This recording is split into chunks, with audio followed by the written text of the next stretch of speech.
What's up, YouTube? Welcome back to another episode. We got to talk about Brittany Griner. First of all, she is an amazing basketball player and an amazing athlete, and we love her. But I got an issue because I want to say congratulations on her child and everything. But she said something for me as a man. I'm offended. She said, I'm the father. No, you're not. You are a woman. And when are we as a society going to stop just changing gender roles? A man is a father, a woman is a mother.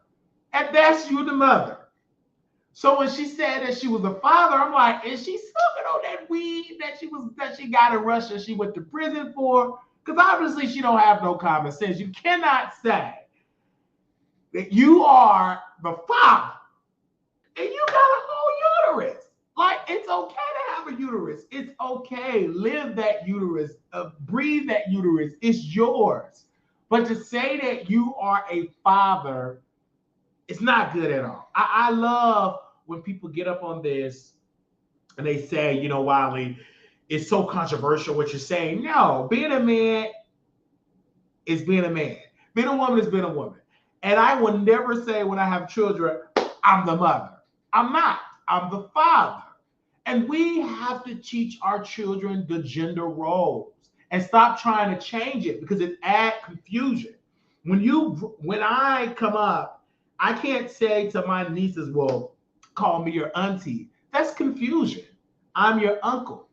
And when you say that, even though it's adding a lot of confusion, everybody was like, oh, wow, that's a little bit too confusing for the public. But I've always will stand on what is right. And Brittany Griner is an amazing female basketball player. It's amazing, but she's not a man. She's a woman. I don't care how deep your voice are, clear as day, you are a woman. When she went to prison in Russia, they did not have her in a male prison. They had her in a female prison. So let's understand this. I know in America, it get kind of twisted because we believe in freedom, but I also have a freedom of speech and I'm going to express it. We cannot be saying in an interview, you got children, you're a whole woman, but I'm the father. I'm totally against mothers that say, I'm a mommy and a daddy. No, you're not. You're the mother. And be proud of that. You can't be the father. Men cannot be erased. No matter how you try to erase us, they cannot be erased. And I love when I was into the interview and I'm looking at the interview and I'm like, well, I got to talk about this on the Wiley Show to let people know the difference between man and woman.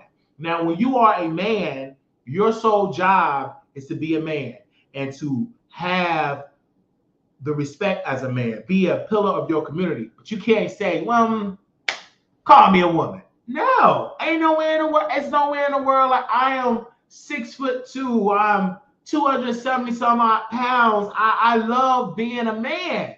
And there's nothing wrong with being a man. But the problem with society is that we want to switch gender roles. We got to stop that. We got to get back to what God made you. And if God made you a man, he made you a man. If God made you a woman, he made you a woman. And with that being said, understand that God made you who you are. God doesn't make any mistakes. God is so powerful. He made the earth. And the earth stands still. So when he created the earth, he created man in his own image. And you mean to tell me is one little teeny thing God made a mistake? I forgot to make Marquise a woman. So let him go get some surgery to make it. No, like God don't make a mistake. And I love being a man. And I feel like we as Americans and as humans have to stop trying to change genders. And I get it. Brittany Griner is in the LGBTQIA community, and she identified, I believe, it's a woman, but she want to pick on this masculine role. You can make your voice deep, but don't. It's disrespectful to fathers to say you as a woman is a father. That's disrespectful, in my humble opinion. Very disrespectful. Make sure y'all like the video. I just can't believe. I'm kind of baffled that she would even say that. I'm the father, and we got offended. And I'm looking like, but you got the chest meat, you got the uterus, you bleed every month, but we gonna call you the father? Hold up. Wait a minute. Wait. So wait. Okay. We gonna call you. I'm trying to make that make sense to me. That's what we're gonna do now. Really. I'm not gonna play with y'all today. I'm not. Uh-uh. Not today. In my previous video, we talked about Chris Brown being sued for beating up people. Now we have another rapper here that is allegedly in trouble as well with the lawsuit. Okay, Chris Brown is being sued for millions as well as um, Breezy here. Okay, all right, he's in trouble as well for things that he been doing. Yellow Breezy, whatever his name is. I don't really know him as a rapper. I don't really care, but he has been sued he's been sued for about $500 million. Yellow Breezy, $500 million because they also would beat up some men. And I said in my previous video that Chris Brown is very toxic. Anybody around is very toxic, but no one is really checking for Yellow Breezy. No one's checking for his music. His net worth is just low. He's not out here with multiple Grammy Award winning. The change that he got is fake. He's not the most attractive person in the world, but he's around Chris Brown because, of course, Chris Brown got the clout. Chris Brown is the one that's making all the money. Chris Brown is the one that got all the women. And, Yellow Breezy just want to just be around. It's so very sad because Yellow Breezy don't have $50 million. Chris Brown have it. I believe. Hopefully he does, because you really can't judge what a person got or not because we're not looking at the unfiltered financial reports. But he do have the perception that he do have the money. It's disgusting because more and more I read this that in court documents, the victims claim he was surrounded by 7 to 10 of Chris boys who assaulted him. He also claimed someone known as Hood Balls threw a chair at his head. The victim said Chris also asked rapper Haley Breezy to F up some other man who were with him. Like 4 men have filed police reports against Chris. They are seeking $50 million in damages for the beatdown. It's unclear the victim is actually who Chris allegedly had beat with back in the day. You guys, this is disgusting. It's deplorable to see an artist like Chris Brown, instructing an artist to go and attack. This is disgusting, people. And like I said, if you out here as a man and the violence of the man, it's disgusting because we have to stop this type of behavior. This is something where when I look at Chris Brown and I'm like, man, like I wish that his life was better. He stopped with all the anger. But it's something when you in the closet, the same thing with Yellow Breezy. You got to be in the closet to let a man come and provoke you to do nasty and disgusting things. It's no different than when people did nasty campaigns against Wiley and it was all funded by a man. It's just sad because you, Yellow Breezy, you your own man. It's supposed to be your own man. It's not our fault that you don't have your eyebrows. Your eyebrows are going away, that you got this square face. It's like you ain't got your own backbone. Do you want to put hands on people? Come on now. Let's stop with the BS. Let's stop with the drama. And you should apologize and pay the money. Because these men must got really severely hurt that now they are filing a lawsuit because they were injured. You got to pay, if you get beat up, you got to pay for medical bills. I'm not forget I was robbed and I had to go to the hospital. I was bruised, and because they jumped me and they jumped me and everything else, and I had to go to the emergency room.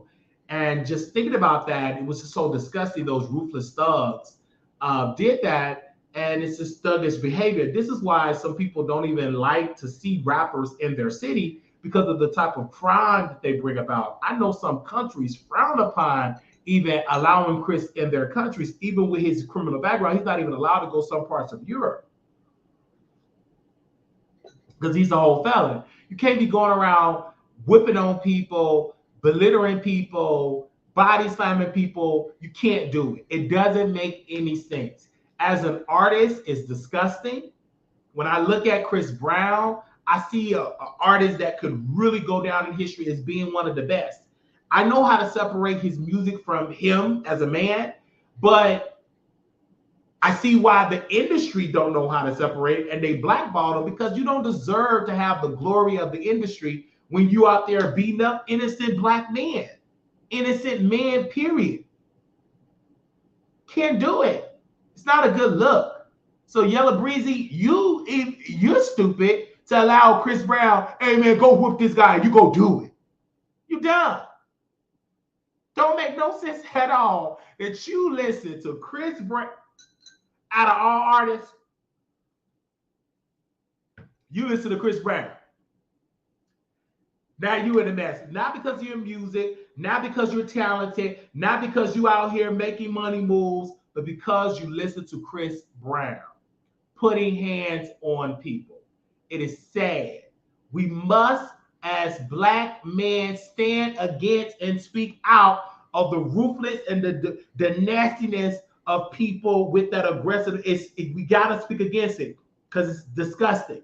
It is nasty. It's not good at all. And Chris, you should be ashamed of yourself. And it's an embarrassment to the black community that these two entertainers that is on the mainstream stage is acting the way they're acting. They're uneducated, they are ignorant, and they don't be sitting down with the right folks. Gospel legend that haven't had a number one hit to save her life, Kim Burrell, have come out and apologized to the LGBT community and said her rhetoric and apologized to the community and really let the community let them know the pain. And she said, give the LGBT community a round of applause for her rhetoric. I would say if God told you to call out sin, you never apologize for preaching God's word. The problem with some preachers is that they preach the word, but yet they got 1 foot in the gospel, 1 foot in the gospel industry. And if you want a successful career in the gospel industry, you can't go around talking about and dissing the LGBT community because they're going to use that and say, hey, you're going to be blackballed. Because God called you to preach the word. Now, I don't believe in women preaching. I'm trying to open my heart up to that. I'm not all the way there yet. I've been trained and taught against women, that women should be pastors and preachers. I'm against it. I'm trying to open up to it, but the Spirit is not letting me. But even when it comes to LGBT community, I understand what God stands for. God wants man to be with a woman. He wants you to be married. He wants you to have children. He don't want you in that lifestyle. It's very conflicting to be in that lifestyle and say you love the Lord. So that's just my religious beliefs. But if I preach that and then try to go and sit with LGBT producers and songwriters and movie makers and really integrate into that society, it's not going to work. They're going to say, hey, wait, Kim Burrell, you said this. And I think what made Kim Burrell apologize to the community because she lost gigs. She had a radio show she lost. Preachers not bringing her on the stage and allowing her to go in there because she's too controversial. You have a lot of pastors that won't even preach about homosexuality. Don't even touch on that subject. Joel Osteen don't touch on it. Bishop T.D. Jakes doesn't touch on it because it's a very controversial subject matter. But if God called you to preach the word and he say, hey, I want you to preach that men are not to lay down with men or women not to lay down with women, then you must preach that if you are called by God. But the problem is some preachers that are not called by God, but yet they believe in certain principles and they use that to get a conservative sector of the church to say, oh my God, this person is against LGBT. But God didn't call them to speak it. And then when they lose gigs, then they have to go and apologize. God ain't telling you to apologize to people that's doing sin. God ain't telling you, go and apologize to the people that I said that's on their way to hell, and I want you to get on the stage and I want you to apologize to them. Not God.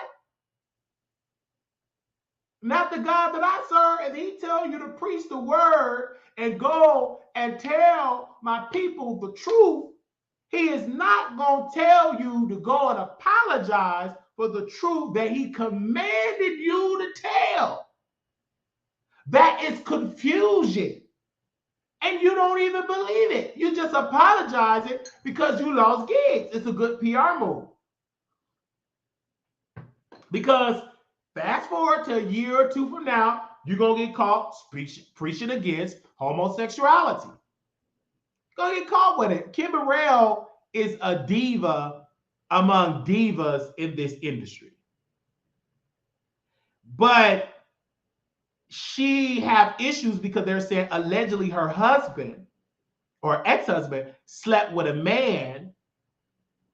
And that's the reason why she is very mean and nasty towards people in the community, because her husband slept with a man.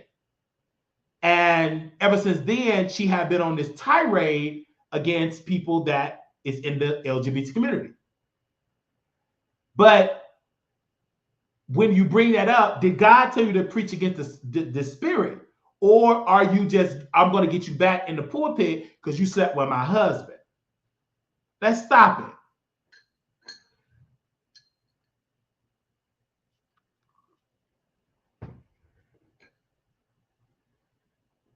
Let's stop it. Let's really, really, really stop it. And I'm just keeping it all the way real here. If God told you, preach the word, then preach it. And when I read the word, I said, God, yeah, you're right. You want me to be with a woman and to be married, that being in this lifestyle is very conflicting to the teaching. And I understand it. But I'm not going to use my platform unless God tells me to use it, but just to get back at people. Because I understand the pain that my brothers and sisters in the community go through. The mistreatment, getting kicked out of their homes, getting whoopings and try to beat the spirit out of them. I understand that. And so this subject, you have to be sent by God to tell this story. You have to.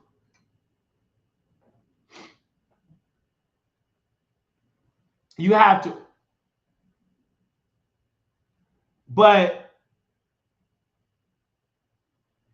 I pray that people understand that you can be delivered. And I pray that preachers in the gospel teach deliverance, preach deliverance, and let the world see people being delivered from the spirit of homosexuality, from the spirit of lesbianism, from that spirit.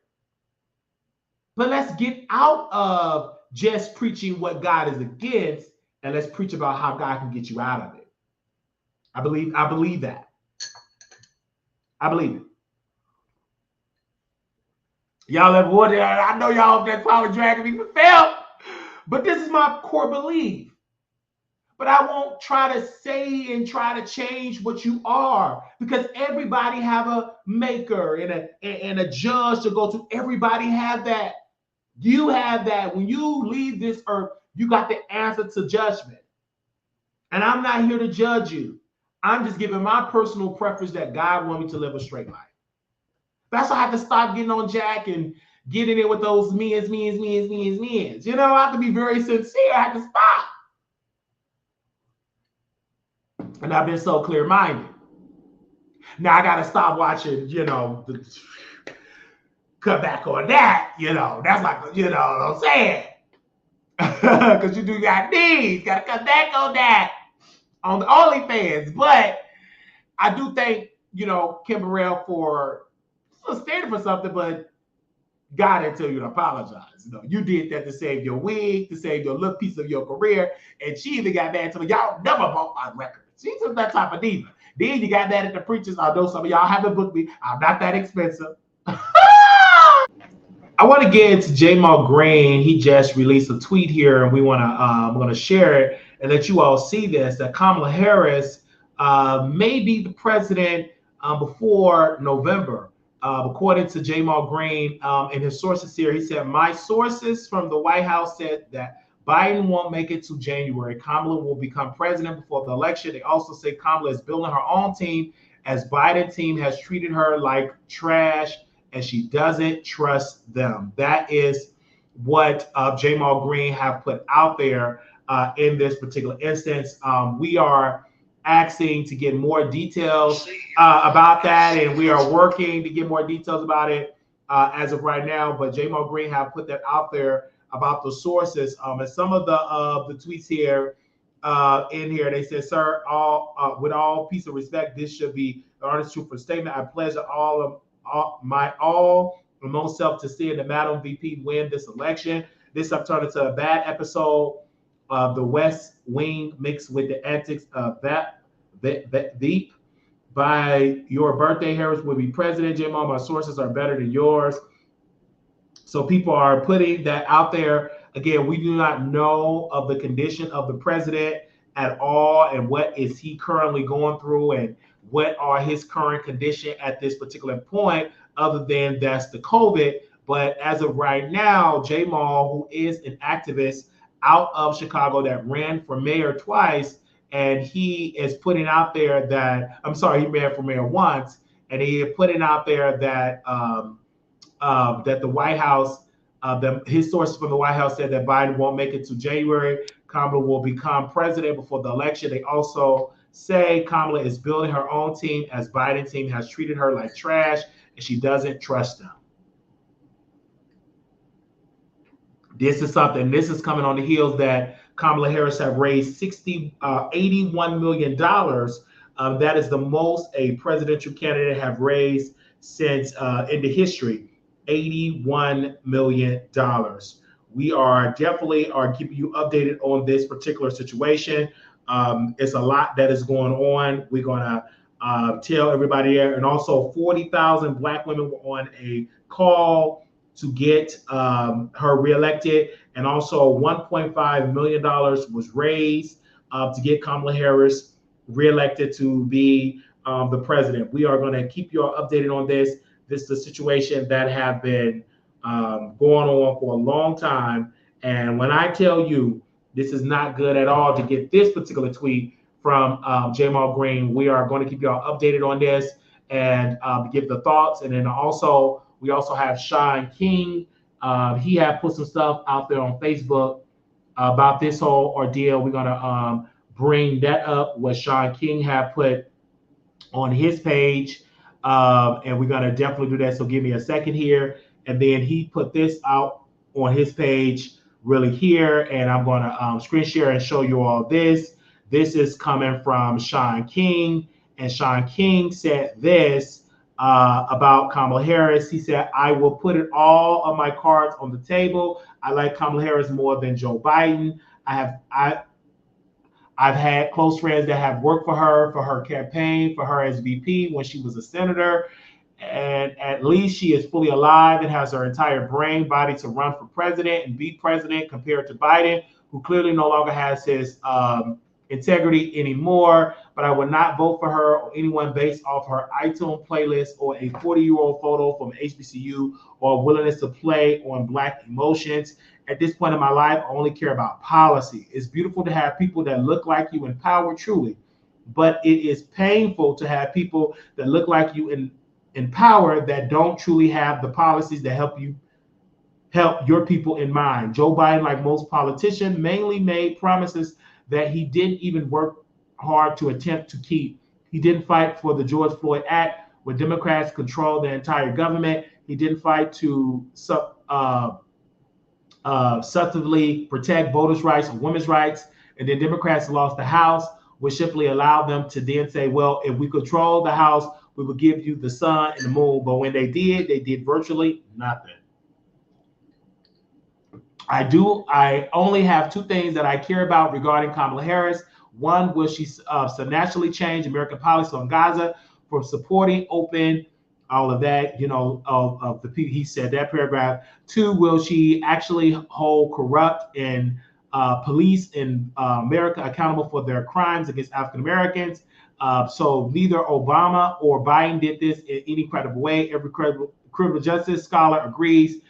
And here is the hard truth for me: if she's going to be okay, so that's what she did. So that's a picture of him. I'm not going to get into all of that stuff here. So apparently, he is not going to endorse her for president. But again, we're going to keep you all updated of this. And if you all that are just coming here, Jamal Green did put out a tweet here, and he's saying verbatim that he's hearing from his sources that Kamala Harris will not make it become president. They also, Kamala's building her own team as Biden team. Biden had treated her trash. So wow. Let me see if I can get my mentor here on the air to get his thoughts of all of this. This is something, you guys. This is really something. Hey, Don, now I'm live. I'm pre-recording this video, but I'm live right now. And Jamal Green wrote a tweet. Now, this man ran for mayor in Chicago. He's good in real estate, do everything like that. And he put this tweet out. He said, "My sources from the White House said Biden won't make it to January. Kamala will become president before the election. They also say Kamala is building her own team as Biden team has treated her like trash and she doesn't trust them." Like, do you believe in that conspiracy theory that Biden will not make it into January? Let's say make it. I mean, by live. Like I'm assuming by that tweet looked like he won't. They're talking about living. That's because he said he won't make it into January. So obviously, that's what I'm getting. That Biden got a sickness that we're not aware of, that they're not telling us. Because clearly you can tell he's sick, but those sources are true. If those sources are true, we can say if the conspiracy theory is true and she's building her own team behind the scenes, that serves her right. I mean, think about it. Like, at the end of the day, none of your constituents had faith in you. They wanted to go somewhere else with the ticket besides you. And at the last meeting, when they realized something you said yesterday, where they couldn't use those funds for nobody else that they raised for Biden and Harris, you know what I'm saying? Put them in a sticky situation. Like, how we gonna raise $100 and some million? You get what I'm saying? Absolutely. And so, at the end of the day, that money is Biden Harris money. So, if I was her, I would use that money to form a new team, form my own little X team or X-Men squad or whatever. Absolutely, because now black women last night, it was about thousands of them on Zoom. They raised 1.5 million. Now they're trying to you said it. They're trying to make her into Obama, a female version of Obama. And you said, I'm glad you said the female version of Obama. Yeah, we got to understand one thing, the one outlier that's gonna get her tripped up is Obama is one of the greatest public speakers of all time. Mm-hmm. the double talk master. So I don't know if she can. Her public speaking is as eloquent as Obama's, because Obama could tell you a lie and you'll believe it. You know what I mean? He was so eloquent with it, and he was forthright with what he was saying, so it was believable. And I don't think she's as believable as Obama, but if she hiring her and doing her own team, bro, like I told you, that's the only way. She gonna have to go outside of the box in order for her to succeed, because inside the box, they didn't want her. Absolutely. Now, do you think that she got a chance now that she raised $81 million? 24 hours later, they said she raised $81 million. That's a sign that the donors love her. 81 million. She made history last night. That she raised the most money in a single day, or will that wear off once she officially get the nomination? Because the media now, they're gonna turn against her because she's a black woman, because they turned against Hillary. So I think she's in that honeymoon phase right now. Do you think she will survive the scrutiny of the media? I think even though she's the Democratic candidate, and a lot of people like Nancy Pelosi, a lot of people came out to endorse her. I think at the end of the day, the fact that she's a woman of color is going to play a huge role in the way some of these wishy-washy white folks treat her. And you get what I'm saying? I'm talking about the people in the media. So it all depends on her. If she stay on the code and talk about the issues and things like that they put forth in front of her, you know, she'll be the media darling. And if she go outside of that spectrum, bro, if she get out here and really talk about implementing change within the minority communities, I think they're gonna turn on her. You get what I'm saying? Mm-hmm. Like she's in a position of where they're going to lobby her to go with the corporate interests and not throw a so-called solution or bringing a solution to the table for some of the issues in the minority community. And when she starts to double down and talk about those issues, I think that's when these people's true colors is going to show. Absolutely, because I think that she cannot say anything about reparations. Which she did not say anything when she ran the first time. She didn't say she's going to endorse reparations because you can't. That's not going to win. We're not in that climate. I think at best we probably was in that climate during George Floyd. You could have probably ushered in some form of reparations, but now that's out the window because all companies pulled out DEI. They shut it down. There's no more affirmative action. So saying some of our reparations will just not be good for her campaign. What policy do you think she should stand for that will get like to lock in that black support? Because if you lock in that black support at Obama level, what can she policy wise to get black folks to get off the couch to vote for her? What does she need to say that she would do, even for anybody that want to vote for her, for the white liberals? What policies do you think that she should stand on?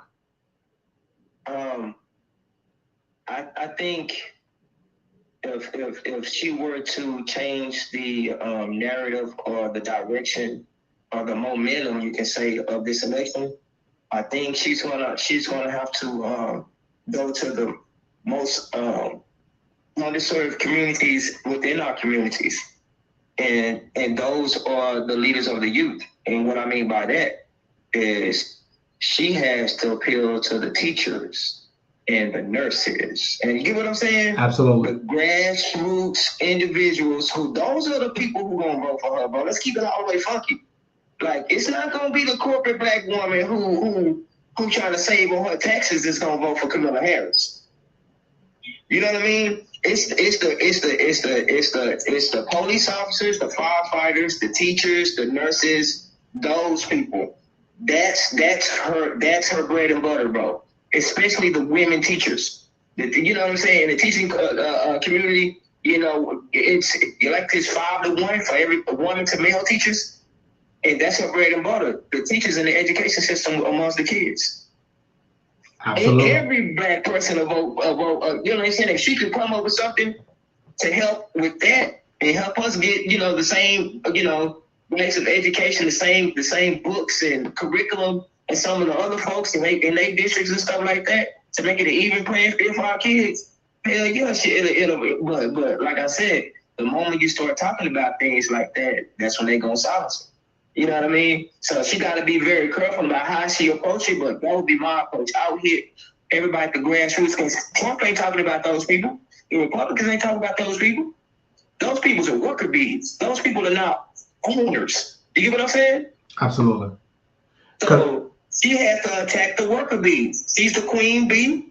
And she needs to bring her hive. She needs to go and have a live chat with her hive and say, hey, this is what we're going to do. I know we've been neglected in the past and such and such and such, but these are my policies and these are the things I want to put in place to kind of help facilitate blah, blah, blah, blah, blah.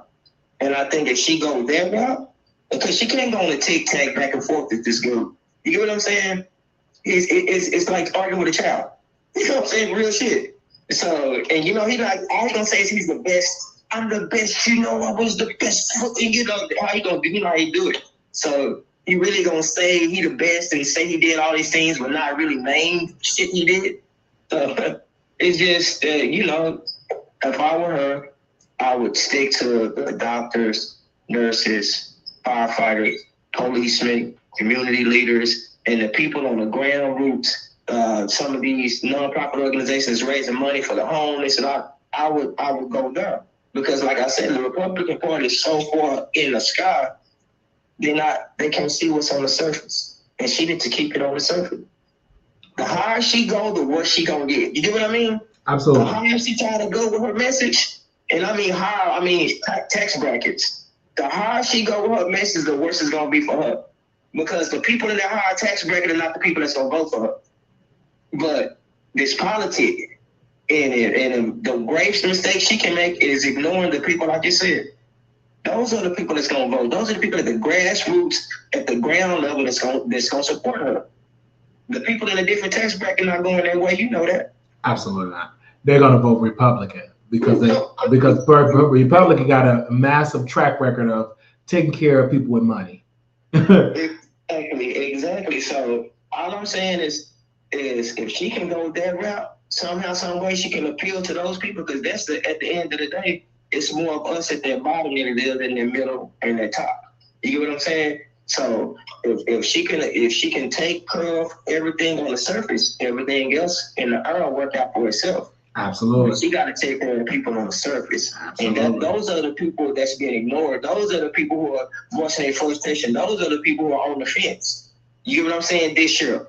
Those are the people on the fence. It's not these people with these high-paying jobs, bro, 6-figure jobs. No. It's the people making $60,000 and under. Those are the people she needs to target. And if she can't resonate with those people, it's gonna be hard for her. We should definitely see about it. That's why Trump is talking about the gas prices. He's talking about bringing food prices down because he even know it. The Republican Party know that we got to target that base because it's more them than it is of the class that making 250,000 or more. So they because that was pretty much the message. They brought unions in, etc. So Trump know I got to get those voters. He got to get those suburban women to vote at a high rate. The people that, those, I would say, voters that don't got their mind, independents, it's about who gonna get the most independent, because whether you're a diehard Democrat or Republican, you gonna vote your party. But it's the people that's on the fence, and also with Trump, because it could be, he could flip. It all depends. If she fumbled the bag, she can fumble the party to Trump for the next 20 years. It would be hard. It would be a lot of damage to get black folks to come back. So you're right. So Kamala got a lot of work to do. She got a lot of work to do other than smiling and laughing. And when she officially get that nomination, that's when we're going to see what kind of a woman, what kind of a candidate she is, because it's about boots on the ground. It's about who got their message out, who's knocking on more doors. Trump he's going to raise a lot of money, and also the debate. They even want the debate. I think Trump said the debate should be on Fox News, so the world going to be watching. But this is the first time that a black woman is that represent a major party. This could be history that we will have another black person if she win. But this is why the Democrats are setting up. This is history making. Oh my gosh, this is history making. And I see the Democrats is really listen to your advice by boosting her up as a history-making, historical vote. Because this is historical on all levels. America never had a woman president. Never. Out of all of the years. So to see her get, and if this tweet is true, that the sources believe that Biden is not going to make it to January, due to his health, because even his brother, President Biden's younger brother, said that it was his health that is the reason why he couldn't run for re-election. So they may know something. Of course, they know more than what we know. But I do know, per my experience, that Biden showed signs of dementia. He showed signs that he wasn't well, and he barely can walk up a stairs. So you could just tell his health is declining, and there's no telling what he probably have that they can't tell the public, because if they say the president is sick and he refused to go, it can really get our economy it can be a mess. So that's probably why they keep him at home. But I believe it's something way serious than COVID, though. I don't think he got COVID. I think that's just an easy thing to say to get him off the get him off the public eye because he haven't made a speech yet since the announcement of him. We've been doing stuff via text and email and stuff like that. It's kind of weird for a leader of the free world. You know what I mean? It's very, very weird. And Trump can't say anything because of the messenger. But something gonna leak out because something is going on. Because like, why did this white man say he don't want to run no more? So, I mean, and then say he still want to be the president. So I think they already know that Biden got some bad news. He won't make it to jail, but it's going to be great because it will be good for Kamala if she get the keys of the kingdom before November. Her problem is all of the vice president candidates that she gonna have to pick from, all of them were against her. Yeah. Now she gotta find somebody who's not with that good old boy standing, who had, you know what I'm saying? Absolutely. Now she gotta find someone that she can really trust, and I think her choice is gonna shock a lot of people. It's going to shock a lot of people, and it's all dependent upon her VP choice. Is the most watched ever, but it damn sure won't be Gavin Newsom. It won't be people that have been trying to gump her job. It won't be Pete Buttigieg because he felt like he should have been a VP choice. So it's going to, like you said, it's going to shock a lot of people. I can even tell if the establishment get to it, it's by her choice because you can just tell by Exactly. I'm glad you just said that because, like I told you, I said all week. I said what I tell you yesterday. I said we're gonna find out what she made of because her back is against the wall and she gotta come out and do some shit that ain't nobody never been put in this situation. Not since George Washington, bro. Absolutely. Not since LBJ. You know what I'm saying? I think it was George Washington, Grover, if I'm not mistaken, and then LBJ, the ones that kind of stepped out while it was interim for whatever reason. You know what I mean? But this is unprecedented because this is the shortest time that somebody had to actually, get things together. But with that being said, and everything we said about her and what she needs to do and who she needs to target, that could happen in the reverse for Trump. If Trump ignore all the people I told you that Camilla needs to try to get behind her, if Trump ignore the teachers, the firefighters, the police, the nurses, the people on the ground level, if he ignore those people as well, or if he take those people for granted, it's going to be closer than what we think. Thank you so very much, Don, for coming on, for giving your thoughts. No problem. Thank you for the Wiley Show and all the people who are listening. What's up, bitch? All right. Another great podcast duo have ended, Khatic and Scrappy. Now, first of all, Scrappy didn't really do anything on the podcast. They was doing a show on Now That's TV, and Scrappy wasn't doing anything. Khatic, it was a chaotic show.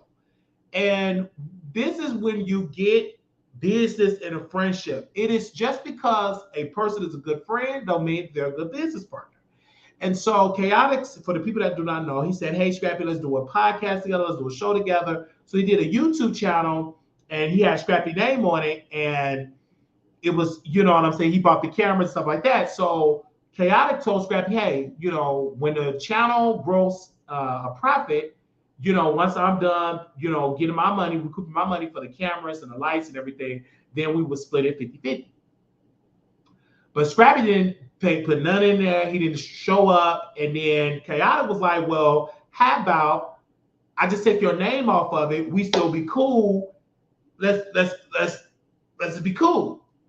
So Scrappy was upset about that. So on an episode of Love and Hip Hop, a video circled around where he just confronted Khatic and was like, hey, you doing this and all that because on Love and Hip Hop, they got another about 16 more episodes, and he got a new storyline where he's gonna show the world that he no longer doing a podcast with Khatic, that he tried to sleep with his baby mama, Bambi. It was just like a lot that's gonna go on. Now, I would also say that when I check out Khatic YouTube page, it's doing very well.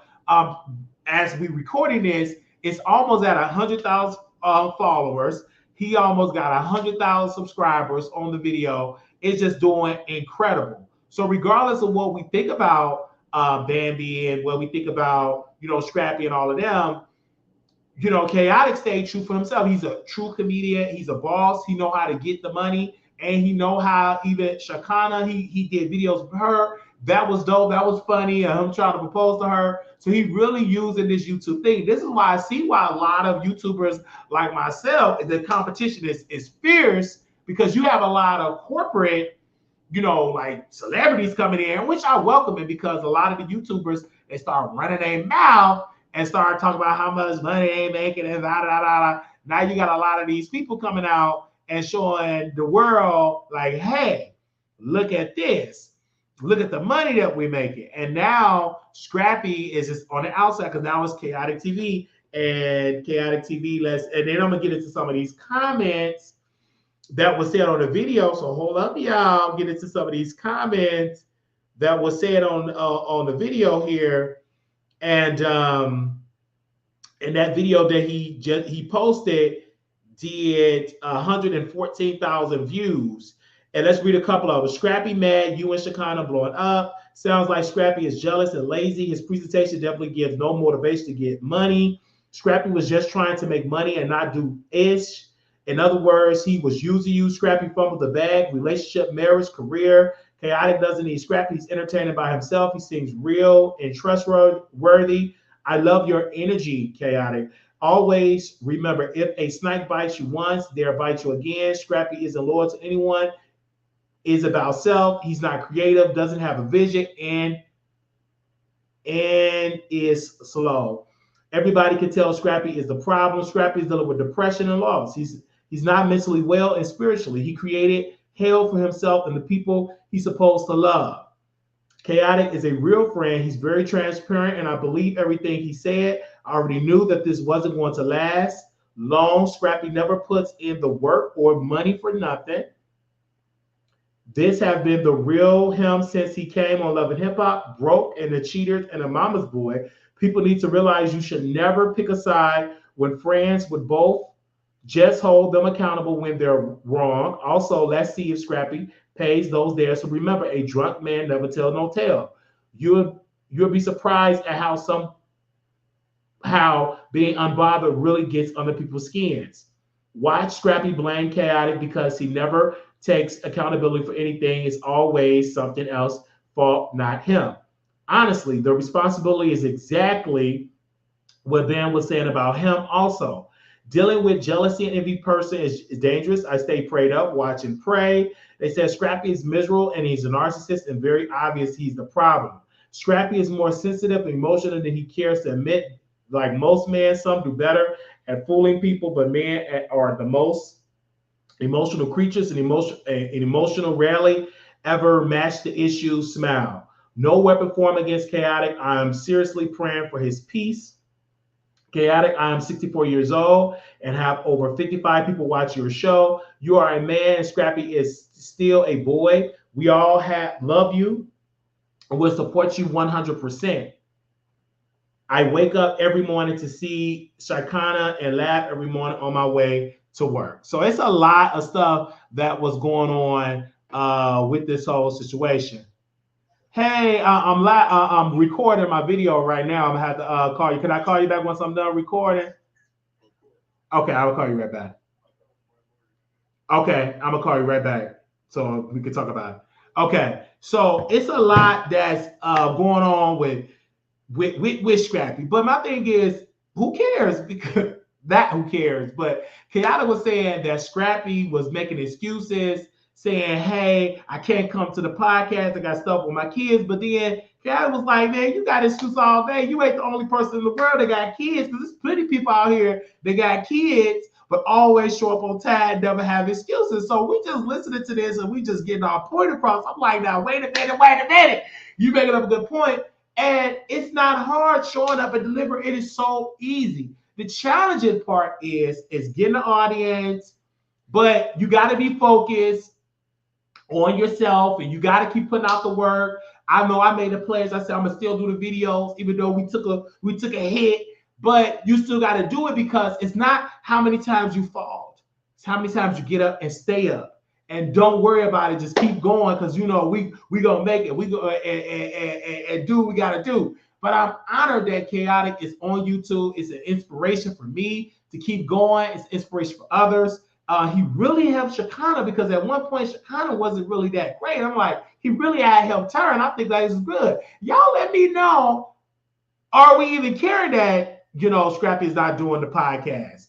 Do we even care that he's used it for a storyline? And Scrappy probably only can be on television and make a Love and Hip Hop check. There probably is nobody else. He probably have no goals to do anything else. Khatic said he have a skydiving company. He have a other company for this. He have companies. He have a restaurant. It's a lot of things he have, and maybe Scrappy don't have nothing else but that. So it's like it's a lot. So we're gonna keep y'all updated on this whole fallout. I'm gonna be watching Love and Hip Hop. Wasn't really a fan of Love and Hip Hop, but now I'm gonna be watching it just to see whose side I'm on. Right now, I'm on Khatic's side, just judging by his social media presence.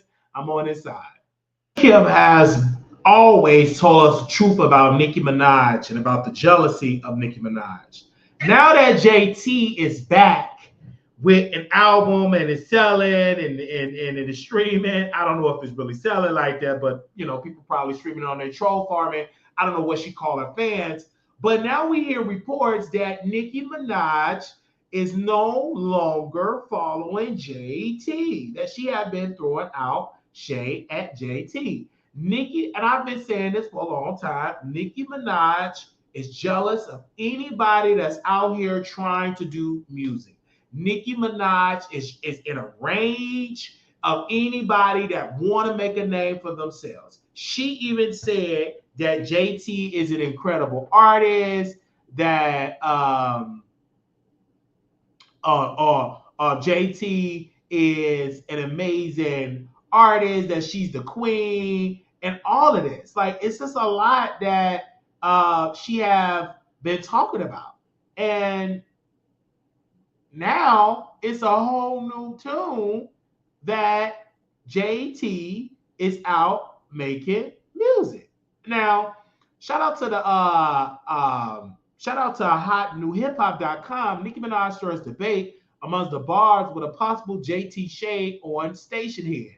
Nicki Minaj Station Head rants usually contains some interesting allusions to the rap game, which fans often read far too deeply into. Still, some recent comments during her latest session caused debate. Nonetheless, even if the assumptions from many diehard seem shaky and ill-founded at best, if not wholly salacious at worst, but you also have to question why a person will go from unliking you to loving you. Isn't that odd? When you don't say the Trinidad MC said during her live stream, which many took as a possible jab to the City Girls, specifically JT. For those unaware, the duo has a rocky history with Minaj, but one that concluded with a squash a couple of years ago. In fact, it was just in April that Nicki Minaj brought JT out at one of her concerts, along a slew of other female MCs. As much, there's not a lot of connective tissue that have indicated why she would want smoke with the City Girls now,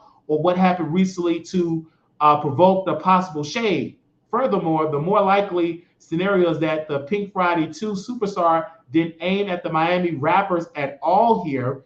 This is probably just a faulty fan interpretation the bars are debating over, but if it's truly an intentional diss, then many fans express their disappointment in seeking this beef out for seemingly no reason. This is all because of Nicki is putting it out there that she's jealous of JT. JT got music out there. JT is thriving. JT is out here moving and shaking. And JT is showing the world, I am not one to be played with. Now, I did not like the album. Not telling you not to like it. It wasn't my cup of tea. I don't like the way how JT sound. She sound weird. She's not the type of person that I like. I don't like the J and the T. I don't like it at all. Don't get into the sound. Megan Thee Stallion, where them girls at? Hey, was much better than this whole JT thing. I'm just with it. It's way much better. Okay? That's what I'm here for. All right? So, Nicki Minaj, yet again, arguing and going back and forth. Stop with the BS. Audience, I want to thank each and every one of y'all. I want to shout out to my producers on next month. We're going to try to go to the DNC, and we need your contributions. You can hit us at the Cash App, $Marquise Wiley 28, Zelle, WileyShow@gmail.com. So we can, go there, stream and everything. We don't have to worry about hotel costs. We're going to stay at our mom's house. Just get the flight. Get the flight. We don't have to worry about taking Ubers and Lyfts. We're going to be taking public transit. So help us get there. At the Cash App, $Marquise Wiley 28, Zelle, WileyShow@gmail.com, so we can cover the Democratic National Convention, and so we can give you all that perspective by having our camera and microphone and really just talking about it and just really bringing the people involved, like whoever is doing it, so we can do it. Now, we did apply to be inside the building as media. So we're going to keep on thriving, to keep on knocking on doors, keep on getting there. But we do it. We're not inside the building. We outside. We're gonna have our microphone. We're gonna be like, hey, testing 1, 2, 3, and we're gonna be asking the people out on the ground, what do they feel about all of this that is going on at the national convention? Let's not stop. We're gonna keep doing it. We're not gonna stop. We're gonna keep just put our thinking caps on, and we're going to put on a great show for you all at the Democratic National Convention, and that's going to be next one in Chicago. Yes, I'm looking forward to bringing bringing the Wiley Show back to Chicago. It's going to be exciting. So I would love, and then also we'd love to see my family, to go see my grandmother, and that will be such an honor. So if you want to help us again, Cash App, $Marquise Wiley 28, Zelle, WileyShow@gmail.com. And if you have any questions, you can always, we also have a new phone number that you can contact me. And I'm actually on that phone right now. We got us a cricket phone. So I'm going to put it right here. So if you want any notifications whenever we go live, or if you need help to send us some funds, you could definitely do it, 945-306-1824, 945-306-1824. And that number you can actually use if you need to text me, send me information, some drama that's going on out there. You could definitely do that as well. Okay. I would love to hear your thoughts for it. Now, if anybody want to get notified when I go live, 945-306-1824, 945-306-1824, 945-306-1824. And I gotta close out with this. Little black boy, you're beautiful. Little black girl, you are enough. When times get hard, always remember to put God first.